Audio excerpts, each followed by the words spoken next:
Good morning. আমি স্বরাজ রায়, আইলিপ online ক্লাসে তোমাদেরকে স্বাগত। আজকে আমরা কারক বিষয় থেকে যে কারক ভাগটি পড়ব সেটা হলো কর্মকারক। দেখে নেওয়া যাক, কর্মকারকে প্রথমে পড়তে গেলে আমাদেরকে যেটা জানতে হবে, কর্মকারক কাকে বলে এবং তার বিভিন্ন ভাগ সম্পর্কে আমরা আলোচনা করব। কর্মকারক পড়তে গিয়ে আমরা প্রথমে একটা কথা বলবো, প্রবাদ বাক্যের মতো উচ্চারণ করতেই হয়, সেটা হলো কর্ম করে যাও, ফলের আশা করো না। তো কিন্তু বর্তমান সময়ে যেটা দেখা দিচ্ছে, মানুষ বড়ই অস্থির, সুতরাং হলো গিয়ে কর্ম করার আগেই ফলের আশা করে। তো আমরা আজকে দেখে নিই যে আমরা কর্মকারকটা কেমন ভাবেই আজকে শিখতে পারি। চলো, প্রথমে আমরা দেখো কারকের নাম দেখতে পাচ্ছি, আজকের যে ক্লাস টপিক রয়েছে সেটা কর্মকারক। এবার চলে আসি, কর্মকারক কাকে বলে। ঠিক আছে, তো সেখানে দেখো কর্মকারক কাকে বলে, আমরা সংজ্ঞাতে যেটা রেখেছি, কর্তা যাকে অবলম্বন করে বা আশ্রয় করে ক্রিয়া সম্পন্ন করে তাকে বলা হয় কর্মকারক। অর্থাৎ ক্রিয়া সম্পাদনের যে আধার, সেই আধারকে বলা হয় কর্ম। এবার যদি বলা হয় যে ক্রিয়া সম্পাদনের আধার কেমন, তাহলে আমরা উদাহরণ দেখে নিই। ক্রিয়া সম্পাদনের আধার এরকম যে খোকা বই পড়ে, এই বাক্যে বই কি বলছে, দেখো এখানে তোমাদের সুবিধা হবে বুঝতে, আমি সেগুলোকে ইন্ডিকেট করে দিচ্ছি। সেটা হলো খোকা বই পড়ে, বইটা তোমার যেমন দেখো বই, এই বাক্যে বলছে বইটা হলো কর্ম। কারণ কি, আমি বাক্যের ক্রিয়াকে যদি প্রশ্ন করি কি পড়ে, তখন তার প্রশ্ন আসছে বই পড়ে। তাহলে আমরা কর্মকারক কিভাবে নির্ধারণ করব? প্রথমত আমরা বাক্যের ক্রিয়াকে নির্ধারণ করব, যে একটি বাক্য যখন আমরা পাবো তখন সেই বাক্যের মধ্যে ক্রিয়া কোনটা রয়েছে। এবার যখন আমরা ক্রিয়া নির্ধারণ করতে পারবো, তখন ক্রিয়াকে আমরা প্রশ্ন করব কি বা কাকে দিয়ে। তো আমরা যখন কি বা কাকে দিয়ে যখন প্রশ্ন করব, তখন যে উত্তরটি আসবে সেটি হলো কি কর্ম। তাহলে আমরা কর্মকারকের সংজ্ঞাতে আমরা কি পেলাম? পেলাম কর্তা যাকে আশ্রয় করে ক্রিয়া সম্পাদন করে, তো বলছে যে সেই ক্রিয়া সম্পাদনের সে আধারকে বলা হয় কর্ম। এবার দেখে নেওয়া যাক কর্মকারকের ভাগগুলো সম্পর্কে আমরা এক এক করে আমরা পড়ব। দেখো, প্রথম দেখা যাচ্ছে যে কর্মকারকের প্রকারভেদ। তো আমরা সাধারণত ক্লাস 8, 9, 10 আমরা এখানে কারক পড়েছি। তো সেখানে আমরা কি খুব শর্টকাটে আমরা কারকটা পড়েছি কেমন ভাবে, যে কারক 6 প্রকার এবং তার বিভিন্ন রকম প্রশ্নবোধক যে বাক্যগুলো রয়েছে বা চিহ্নগুলো রয়েছে, বিভক্তিগুলো রয়েছে, অনুসরণগুলো রয়েছে, সেগুলো দিয়ে আমরা একটা কারক নির্ণয়ের মোটামুটি শর্টকাট একটা প্রসেসের মধ্য দিয়ে আমরা সিলেবাসটাকে কমপ্লিট করে পরীক্ষাটা দিয়েছি আমরা। কিন্তু চাকরি পরীক্ষার ক্ষেত্রে কি হয়, যে সেখানে বিষয়টাকে খুঁটিয়ে পড়তে হয়। এই জন্য ছেলে মেয়েদের প্রশ্ন থাকে এরকম যে স্যার, কর্মকারকতে এত কিছু কেন পড়তে হবে? তা কারণটা হলো যে যখন তোমার বিষয়ের ভেতর থেকে যখন খুঁটিয়ে প্রশ্ন আসবে, তখন তোমাকে শুধুমাত্র কি বা কাকে দিয়ে প্রশ্ন করলে যে উত্তরটি পাওয়া যায় সেটি কর্ম, এটা এই বুদ্ধিটা সবসময়ের জন্য কাজে আসবে না। তো যখন আসবে না, তখন তোমাকে কি করতে হবে? বিষয়ের গভীরে প্রবেশ করতে হবে। এই জন্য আমরা যে কর্মকারকের যে ভাগগুলো রয়েছে সেই ভাগগুলো সম্পর্কে আজকে আমরা বিস্তারিতভাবে জানবো। এবং এটা যখন আমরা জানতে পারবো বিস্তারিতভাবে, তখন কর্মকারক সম্পর্কিত যে কোনো প্রশ্নের উত্তর আমরা খুব সহজেই আমরা দিতে পারবো। দেখে নেওয়া যাক কর্মকারকের ভাগগুলো কেমন রয়েছে। প্রথমত হলো কি, আমরা বলে থাকি যে কর্মকারক সাধারণত বা কর্ম সাধারণত 10 প্রকার।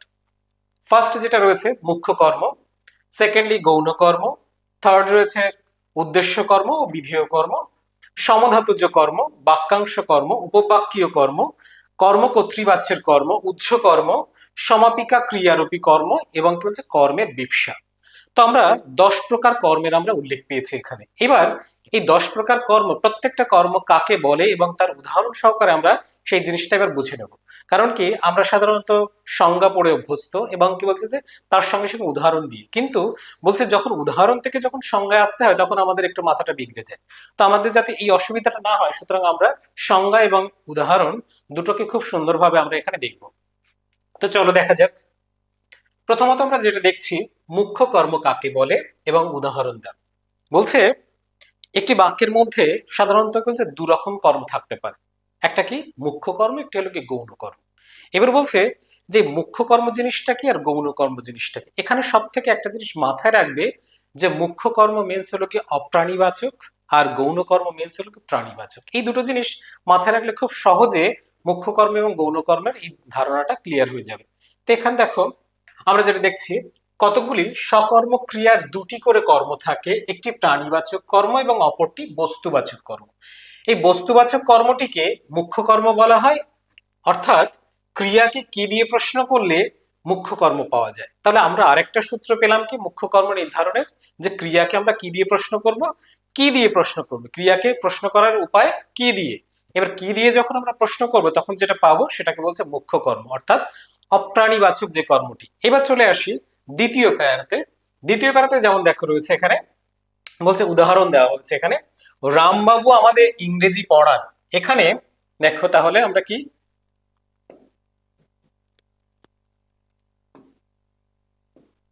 বলছে, রামবাবু আমাদেরকে ইংরেজি পড়ান। তো এখানে ইংরেজিটা দেখো এখানে যদি আমরা বলেছিলাম যে মুখ্য কর্ম কাকে বলে, যে বাক্যের ক্রিয়াকে আমরা কি দিয়ে প্রশ্ন করব, তাহলে এখানে কি পড়ান, তার উত্তর হলো ইংরেজি পড়ান। বাক্যের ক্রিয়া কোনটি, পড়ান। তাহলে একে প্রশ্ন করো কি পড়ান, তার উত্তর চলে আসছে ইংরেজি পড়ান। এখানে ইংরেজি পত্রিকে কি দিয়ে প্রশ্ন করলে যে উত্তর পাওয়া যায় তাই হলো মুখ্য কর্ম। এবার বলছে দেখো, বিকাশ তার ভাইকে অঙ্ক করায়। বিকাশ তার ভাইকে অঙ্ক করায়। তাহলে এখানে দেখো আরেকটা জিনিস, কি করায়, অঙ্ক করায়। এবার বলছে এখানে অঙ্ক পত্রিকে কি দিয়ে প্রশ্ন করলে যে উত্তর পাওয়া যায় তাই হলো কি মুখ্য কর্ম। এবার চলে আসি, দেখো আমরা মুখ্য কর্ম জিনিসটা তাহলে আমরা খুব ভালোভাবে জানলাম, যে বাক্যের ক্রিয়াকে কি দিয়ে প্রশ্ন করলে যে অপ্রাণীবাচক কর্মটি আমরা পাবো সেই কর্মটিকে আমরা বলবো কি মুখ্য কর্ম। দ্বিতীয়ত আমরা যেটা পড়বো সেটা হলো কি গৌণ কর্ম কাকে বলে। চলো আমরা দেখে নিই। বলছে হলো কি গৌণ কর্ম কাকে বলে, উদাহরণস্বরূপ অর্থাৎ দ্বিকর্মক বাক্যের, অর্থাৎ একটা বাক্যের মধ্যে আমরা বলেছিলাম আগেই যে দুটো কর্মপদ থাকবে, একটা মুখ্য কর্মপদ, একটা গৌণ কর্মপদ। এবার বলছে দেখো, মুখ্য কর্মপদটা আমরা নির্বাচন করার ক্ষেত্রে বাক্যের ক্রিয়াকে কি দিয়ে প্রশ্ন করেছিলাম। এবার বাক্যের যে গৌণ কর্ম যেটা রয়েছে সেটাকে নির্ধারণ করার জন্য আমরা কি করব, দ্বিকর্মক বাক্যের ব্যক্তিবাচক কর্মটিকে গৌণ কর্ম বলা হয়।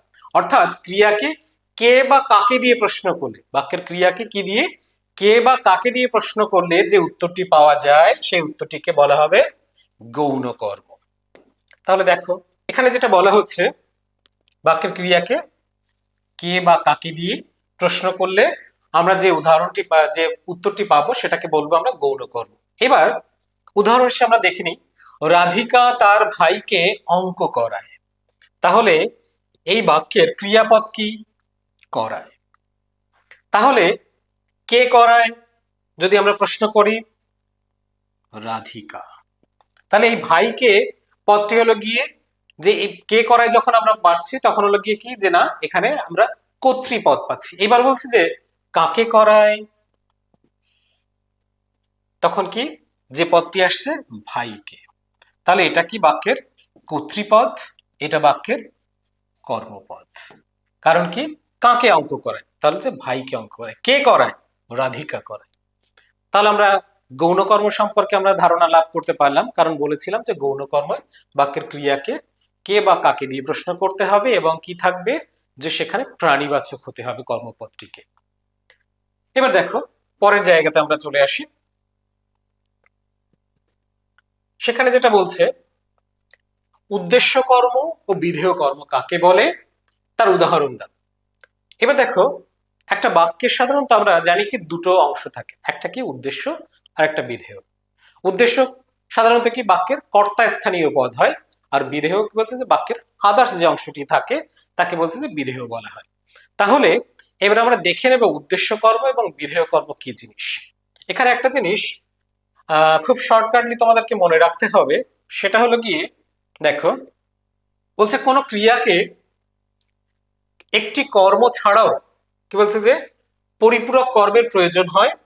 এবার স্বাভাবিকভাবে বিভক্তিযুক্ত কর্মটিকে বলা হয় উদ্দেশ্য কর্ম। তাহলে এখানে চলে এসো, বিভক্তির প্রশ্ন এখানে আসছে।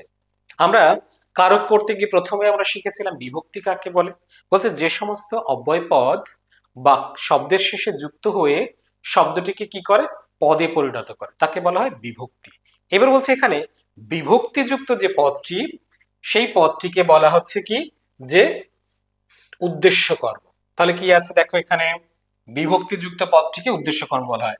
আমরা দেখে নিই, রানী মাস্টার মশাইকে দেবতা মনে করে। তাহলে এখানে দেখো মাস্টার মশাই কে, কারণ কি মাস্টার মশাই এই যে রয়েছে এর সঙ্গে আলাদা করে দিলাম মাস্টার মশাই, তার সঙ্গে কি হলো যে কে। তাহলে এই যে কেটা এর সঙ্গে যুক্ত ছিল বিভক্তি হিসাবে, তাহলে আমরা সংজ্ঞাতে আমরা কি দেখেছি, বিভক্তিযুক্ত কর্মকে কি বলা হয়, উদ্দেশ্যকর। এবার বলছে বিভক্তিহীন যে কর্মটি থাকবে সেটাকে কি বলা হবে, বিধেয় কর্ম।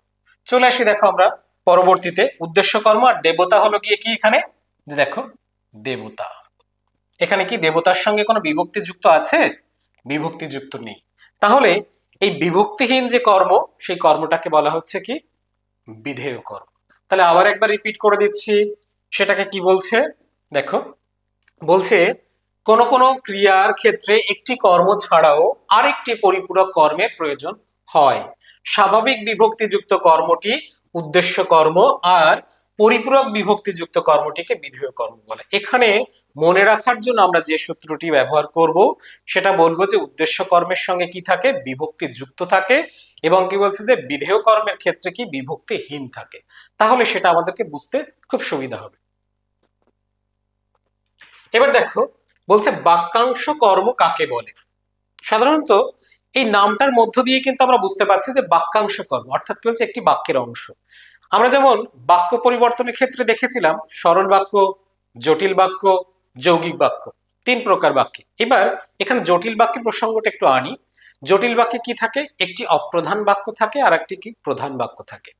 এবার সেই জায়গাতে দেখো এখানে সেই এই বাক্যাংশ কর্ম করার ক্ষেত্রে বলছে সমাপিকা ক্রিয়াবিহীন বাক্যাংশ যদি কর্ম হিসাবে ব্যবহৃত হয় তাকে কি বলছে বাক্যাংশ কর্ম বলে। যেমন কি সমাপিকা ক্রিয়াহীন বাক্যাংশ যদি কর্ম হিসাবে ব্যবহৃত, সমাপিকা ক্রিয়া কাকে বলে, যে ক্রিয়াপদ বাক্যের শেষে বসে বাক্যের অর্থটাকে সুসম্পন্ন করে তাকে বলা হয় সমাপিকা ক্রিয়া। আর যে ক্রিয়াপদ বাক্যে উপস্থিত থাকে কিন্তু বাক্যের অর্থ সম্পূর্ণরূপে প্রকাশ করতে ব্যর্থ হয় তাকে বলা হয় অসমাপিকা ক্রিয়া। যেমন কি খেয়ে, নে, গেলে, ঘুমিয়ে, করে, এই ধরনের শব্দগুলো কি সাধারণত অসমাপিকা ক্রিয়ার উদাহরণ হয়ে থাকে। এবার বলছি দেখো যে আমরা উদাহরণ দিকে বুঝতে পারবো, সেটা এখানে দেখো একের পর এক হেরে যাওয়া, একের পর এক হেরে যাওয়া।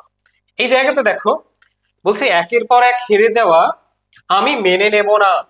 আলোচ্য এই বাক্যের মধ্যে তাহলে বাক্যাংশ কর্ম কোনটা, বলছে হলো গিয়ে অসমাপিকা ক্রিয়া বা সমাপিকা ক্রিয়াবিহীন। ঠিক আছে, যে কর্ম সেই কর্মটাকে বলছে হলো গিয়ে কি বাক্যাংশ কর্ম। তাহলে এখানে দেখো সমাপিকা ক্রিয়া যে একের পর এক হেরে যাওয়া, এই বাক্যের মধ্যে দিয়ে যে আমি আর মেনে নেব না, আলোচ্য অংশে একের পর এক হেরে যাওয়া, এইটা হলো কি বাক্যাংশ কর্ম। আর আমি মেনে নেব না, এই নেব নাটা হলো কি সমাপিকা ক্রিয়াযুক্ত অপর একটি অংশ। তাহলে আমরা কি দেখতে পেলাম, আমরা দেখতে পেলাম একের পর এক হেরে যাওয়া, এই জায়গাটাকে আমরা বলছি কি চিহ্নিত করছি আমরা এটা বাক্যাংশ কর্ম হিসাবে। কারণ কি এটা অসমাপিকা ক্রিয়াযুক্ত অপ্রধান একটি বাক্য। তাহলে এখানে এই বিষয় সম্পর্কে আর কোনো রকম সন্দেহ নেই। এবার চলে আসি দেখো আমরা পরবর্তীতে, বলছে উপবাক্যীয় কর্ম কাকে বলে। বলছে আগের ইসেই বলছিলাম যে জটিল বাক্যের প্রসঙ্গ, এখানে দেখো সেটা আবার রিপিট করছি, সেটা হলো কি উপবাক্যীয় কর্ম কাকে বলছে, জটিল বাক্যের অপ্রধান অংশ। কারণ কি জটিল বাক্যের মধ্যে দুটো অংশ থাকে, একটা কি যে প্রধান অংশ আর একটা হলো অপ্রধান অংশ। এবার দেখো এখানে জটিল বাক্যের অপ্রধান অংশ কর্মরূপে ব্যবহৃত হলে তাকে উপবাক্যীয় কর্ম বলে। অনেক সময় একটা বাক্য গঠনের প্রধান শর্ত কি থাকে, যে কর্তা, কর্ম এবং ক্রিয়া, এই তিনটে জিনিস প্রধান বিষয়। এবার বলছে যে অনেক সময় বাক্যের মধ্যে যে কর্তা থাকে, ক্রিয়া থাকে, বাক্যের কর্ম অনুপস্থিত থাকে, তারপরেও কিন্তু সেটি বাক্য হিসেবে পরিগণিত হয়। আবার অনেক সময় দেখা যায় কর্তা অনুপস্থিত থাকে, বাক্যের কর্ম এবং ক্রিয়া নিয়ে একটি বাক্য গঠিত হয়। তাহলে সেই জায়গাতে দাঁড়িয়ে আমরা যেটা দেখব সেটা বলছে জটিল বাক্যের অপ্রধান অংশ যখন কর্মরূপে ব্যবহৃত হয় তখন তাকে বলছে উপবাক্যীয় কর্ম। তাহলে দেখা যাক উদাহরণটা আমরা, সেটাকে বলছে দেখো শেষ অবধি তাদের কি হলো কেউ জানে না। এবার বলছে যে আলোচ্য বাক্যে শেষ অবধি তাদের কি হলো, এই যে শেষ অবধি তাদের কি হলো, এই উপবাক্যীয় কর্মটি কি যে কর্মরূপে ব্যবহৃত হয়েছে। বলছে এই উপবাক্যটি কি হয়েছে, কর্মরূপে ব্যবহৃত হয়েছে। যেমন দেখো ঘন্টা বাজে, বাঁশি বাজে, এই যে উদাহরণগুলো আমরা দিয়ে থাকি এটাকে বলা হয় কর্মকর্তৃবাচ্যের উদাহরণ। কারণ কি বলছে, ওই বাঁশের চেয়ে কঞ্চির জোর যেমন বেশি বলা হয় একটি প্রবাদ বাক্য, এখানেও ঠিক তেমনি বাক্যে সে কর্মপদ কিন্তু সে আচরণ করছে কেমন, বাক্যের ক্রিয়াপদের মতো আচরণ করছে, এই জন্য এটাকে বলা হচ্ছে যে কর্মকর্তৃবাচ্য। আর এখানে দেখো সেরকমই ভাবে যে একটি বাক্যাংশ, সেই বাক্যাংশটি সে কি করছে যে না, সে এই উপবাক্যটি কি বলছে, কর্মরূপে প্রতিভাত হচ্ছে। যেমন কি যে পুরো একটি বাক্য, যেমন দেখো শেষ অবধি তাদের কি হলো, যে এত বড় একটা কি বলছে যে 1 2 3 4 5টা ওয়ার্ড রয়েছে এখানে, সেই 5টা ওয়ার্ড নিয়ে কি হচ্ছে যে একটি উপবাক্য কর্মপদ রূপে পরিগণিত হচ্ছে, এবং সেইটি কি হচ্ছে যে না উপবাক্যীয় কর্ম নামে পরিচিত হচ্ছে। তাহলে এটা আমরা বোঝাতে পারলাম যে উপবাক্যীয় কর্ম জিনিসটা কেমন। বলছে হলো কি, যদি সেটা উপবাক্যটা যদি কর্ম হিসেবে পরিগণিত হয় তখন সেটাকে বলছে উপবাক্যীয় কর্ম। এবার চলে আসি দেখো আমরা কর্মকর্তৃবাচ্যের কর্ম কাকে বলে। আগের উদাহরণে আমরা কিছুটা দিচ্ছিলাম যে কর্মকর্তৃবাচ্য মিন্স কি, যে বাক্যে এখানে কর্তা প্রধান নয়, বাক্যে এখানে কি কর্মপ্রধান, এবং বাক্যে কি আছে ক্রিয়াপদ রয়েছে। এবার বলছে কর্তা এখানে থাকতেও পারে নাও থাকতে পারে, কিন্তু বাক্যের যে কর্মপদটি তার আচরণ কেমন হবে, তার বাক্যের সেই কর্মপদটির আচরণ হবে কর্তৃর মতো, অর্থাৎ সে মনে হবে যেন বাক্যের কর্তা স্থানীয় পদ সে। এবার দেখা যাক, তাহলে আমরা উদাহরণ হিসেবে দেখলে বুঝতে পারবো যে কি কর্মকর্তৃবাচ্যের কর্ম কাকে বলছে। তাহলে দেখো এখানে যেটা রয়েছে যে সীতাকে ভালো দেখাচ্ছিল, ঠিক আছে, তাহলে এই জায়গাটা দেখো যে সীতাকে ভালো দেখাচ্ছিল, আচ্ছা এই বাক্যে কর্তাকে বলছে, এই বাক্যের কর্তা উহ্য রয়েছে। কারণ কি, কর্তা কিন্তু অন্য একজন, সে ডিরেকশন দিচ্ছে বা সে বর্ণনা করছে যে সীতাকে ভালো দেখাচ্ছিল, তাহলে সে কি হবে, রাম শ্যাম যদুমধু যেই একজন কি সে বলছে যে সীতাকে ভালো দেখাচ্ছিল। তাহলে এখানে দেখো বাক্যের যে কর্মপদটি রয়েছে সেই কর্মপদটি আমরা চিহ্নিত করব। সেই কর্মপদটি হলো গিয়ে সীতাকে ভালো দেখাচ্ছিল। তাহলে এই সীতাকে শব্দটা শুনে আমাদের মনে হচ্ছে না যে সীতা এই বাক্যের কর্তা, কিন্তু না, সীতা এই বাক্যের কর্তা নয়, সীতা এই বাক্যের কর্মপদ, এই জন্য যে কর্তার মতো আচরণ করছে তাই তার নাম হয়েছে কর্মকর্তৃবাচ্য। এবার দেখো উহ্য কর্ম কাকে বলে, আমরা পরবর্তী উদাহরণ যেটা দেবো উহ্য কর্ম কাকে বলে। আমরা যদি কোনো ছাত্রকে বলি এদিকে এসো, আমরা কি থোড়ি সব ছাত্রের নাম জানি, ক্লাসে জানি না তো, তাহলে আমরা কি সম্বোধন করি, তার দিকে তাকিয়ে হয়তো বললাম এদিকে এসো। এবার এদিকে এসো তার নাম কিন্তু আমি জানি না, তাহলে তাকে আমরা বলছি কি এদিকে এসো। এবার দেখো এখানে তাহলে কি হবে, যে তুমি এদিকে এসো, কারণ কি সে এদিকে এসো এটা কখনো হবে না। তাহলে কি এই যে তুমি, তুমি শব্দটা কি উহ্য হিসাবে থেকে যাচ্ছে, এখানে তুমিটা হলো কি বাক্যের উহ্য কর্তা, বা যেটাকে আমরা বলতে পারি অনুক্ত কর্তা বলতে পারি। তো এখানে দেখো যে বাক্যের কর্ম যখন উহ্য থাকে তখন তাকে কি বলে, উহ্য কর্ম বলে। উদাহরণ হিসেবে আমরা দেখতে পারি কি, সবাই এখন বই পড়ছে, এখানে বইটা উহ্য হিসাবে রাখা হয়েছে, ব্র্যাকেটের ভিতরে দেখতে পাচ্ছে। তাহলে কিন্তু সবাই এখন পড়ছে, তাহলে বাক্যের ক্রিয়াকে প্রশ্ন করো কি পড়ছে, তা বলছে হলো গিয়ে কি বই পড়ছে। তাহলে এখানে কি সবাই কি পড়ছে, অর্থাৎ বই পড়ছে, কিন্তু বই শব্দটি উহ্য আছে, তার জন্য এটাকে বলছে উহ্য কর্ম। ঠিক তেমনি ভাবে কর্তার ক্ষেত্রে যখন থাকবে যে তুমি এদিকে এসো, তাহলে কি বলছে তুমিটা যখন সাইলেন্ট থাকবে তাহলে এদিকে এসো, এই এদিকে এসোটা কি যে না বাক্যের একটা অংশ হিসেবে ব্যবহৃত হচ্ছে, কিন্তু যে তুমিটা উহ্য থাকছে, এই জন্য এটাকে বলছে উহ্য কর্তা। আর এখানে বলছে যখন কি থাকবে যে না কর্মপদটি এরকম উহ্য থাকবে তখন সেটাকে বলছে যে উহ্য কর্ম বা অনুক্ত কর্ম আমরা বলতে পারি। তার পরবর্তীতে যেটা আসছে দেখো সেটা হলো অসমাপিকা ক্রিয়ারূপী কর্ম কাকে বলে, উদাহরণ দাও। অসমাপিকা ক্রিয়া কাকে বলে, আমরা সাধারণত জানি যে যে ক্রিয়া ব্যবহারের ফলে বাক্যের অর্থ সম্পূর্ণ হয় না, বাক্যের অর্থ অসম্পূর্ণ থেকে যায়, সেটাকে বলা হচ্ছে হলো কি অসমাপিকা ক্রিয়ারূপী কর্ম। যেমন দেখো যে অসমাপিকা ক্রিয়া যখন কর্মের মতো আচরণ করে তখন তাকে কি বলছে অসমাপিকা ক্রিয়ারূপী কর্ম বলে। যেমন কি খোকা এখন হাঁটতে শিখেছে, তাহলে এই বাক্যের যে হাঁটতে এটা কি অসমাপিকা ক্রিয়া। বাক্যে অসমাপিকা ক্রিয়াটি আমরা কোথায় দেখতে পাচ্ছি, দেখো দেখো এখানে বলছে পুরো বাক্যটা খোকা এখানে এখন হাঁটতে শিখেছে, পুরো বাক্যটা এখানে রয়েছে। এবার বলছে বাক্যে এখানে শিখেছেটা হলো কি প্রধান বাক্যের ক্রিয়া, এবার হাঁটতেটা কি বলছে, হাঁটতেটা হলো গিয়ে অসমাপিকা ক্রিয়া। এবার অসমাপিকা ক্রিয়ারূপী কর্ম হিসাবে এখানে প্রতিভাত হচ্ছে, এই জন্য এটার নাম দেওয়া হয়েছে কি অসমাপিকা ক্রিয়ারূপী কর্ম। তাহলে দেখো আমরা এর পরবর্তীতে যেটা রয়েছে সেটা আমরা দেখতে পাবো, সেটা হলো কর্মের বিপসা। বিপসা কথার অর্থ সাধারণত কি বলছে যে যখন কর্মপদটি দুবার উচ্চারিত হবে তখন সেটাকে বলা হবে কর্মে বিপ্সা। তাহলে দেখো এখানে বলছে যে একই কর্ম একাধিকবার ব্যবহৃত হলে অর্থাৎ একই কর্মের পুনরাবৃত্তি হলে তাকে কি বলছে কর্মের বিপ্সা বলা হয়। যেমন কি যে যা যা আনতে বলেছিলাম এনেছো। তাহলে দেখো এই যে যা যা অর্থাৎ কি বলছে যে কোনো ম্যাটেরিয়াল বাজার থেকে হোক দোকান থেকে হোক জিনিসপত্র কিছু আনতে বলা হয়েছিল, তাহলে বাক্যের কি কর্মপদটি এটা, কিন্তু দেখো কবার উচ্চারিত হয়েছে দুবার উচ্চারিত হয়েছে পর পর। তা বলছে যে পর্যায়ক্রমে যখন দুবার উচ্চারিত হবে বাক্যের কর্মপদটি তখন সেটাকে বলা হবে কি কর্মে বিপ্সা। তো চলো আজকে আমরা কর্মপদটি এই পর্যন্ত দেখে নিলাম, কর্মকারক এবং কর্মকারকের বিভিন্ন রকম বিষয়গুলো সম্পর্কে। ধন্যবাদ। এর পরবর্তী ক্লাসে আমরা অন্য কিছু নিয়ে আলোচনা করব।